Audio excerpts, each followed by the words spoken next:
Ce qui est reproché à Paris, c'est de ne pas prendre compte des avancées du dossier national.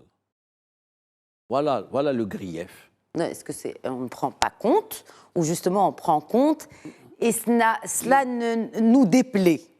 Non, c'est un grief. J'ai parlé de grief, donc c'est un reproche.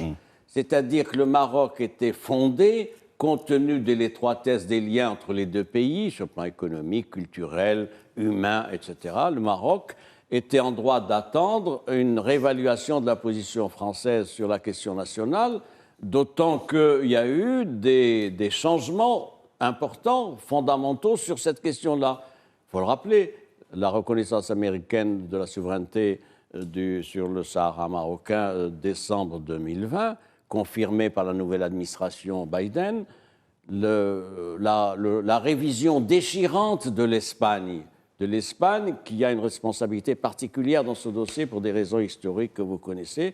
La France aussi, hein. Je pense que les deux se valent. Mais pour ce qui est du Sahara sur l'histoire, il était sous protectorat espagnol, oui, mais la France était là depuis le début. Ce que je veux dire, c'est que c'est un acteur, enfin pas un acteur, je mets le mot acteur entre guillemets. La France et l'Espagne, vous avez raison, ce sont deux pays qui ont les cartes géographiques, historiques qui attestent de la marocanité et du Sahara, ex-Sahara occidental, et d'autres régions limitrophes d'intéressant le pays voisin. Je ne veux pas m'étendre là-dessus, mais c'est-à-dire s'il y a un travail de notaire qui doit être fait un jour au niveau international, c'est sur la base des cartes qui ont été faites par les deux puissances du protectorat français et espagnol.